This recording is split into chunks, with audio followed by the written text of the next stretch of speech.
At 9, Missouri Democrats are calling for tougher gun laws following the deadly shooting at the Kansas City Super Bowl parade. Our Missouri Chief Capitol Bureau reporter Emily Manley joins us now live with how Republicans are responding to the call. Emily? Mandy, dozens of lawmakers on both sides of the aisle were present last week at the Chiefs Super Bowl rally when shots rang out. Democrats are now calling for stricter gun regulations, while GOP members say they're waiting for more information to be released about the shooting before moving forward.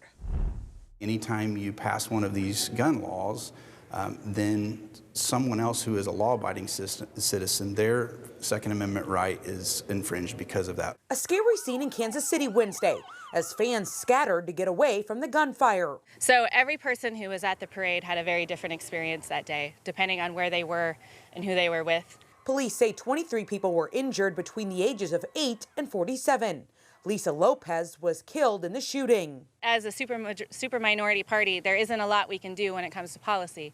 We can get loud and we can draw attention to this, but it is absolutely about who we send to represent us in the state of Missouri. And absolutely voters need to hold these folks accountable. Missouri is known for having some of the laxest gun laws in the country. No permit is needed to buy a gun, and the state allows for open carry. I don't think a new law is going to fix these problems when it comes to the crime.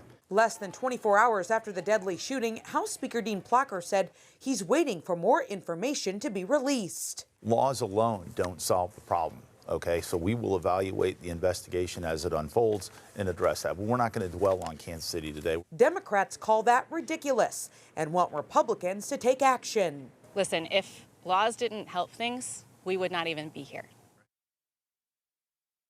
Now, House Majority Leader John Patterson said today that the House will no longer take up legislation this session that would have allowed guns on public transit and in churches.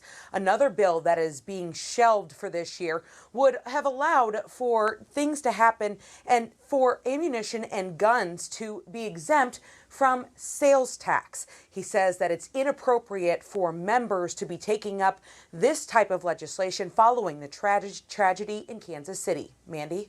Emily, Democrats are pushing for stricter gun laws, but exactly what legislation are they proposing? Mandy, in less than 24 hours, we're expecting about 40 Democrats tomorrow morning to stand outside the chief clerk's office in the House and file a resolution. That resolution would allow voters to decide if municipalities like counties and the cities of Kansas City and St. Louis should be allowed to decide how firearms and their regulations should be in that county or municipality. But of course, in order for that law to move forward and go to the voters, it would have to be passed by the General Assembly. And right now, Republicans are not moving forward on any gun legislation. Yeah, and you spoke with the governor who was at the Chiefs rally when that shooting happened last week. You asked him if more needs to be done in the state to prevent another tragedy like this. What is his perspective on that answer?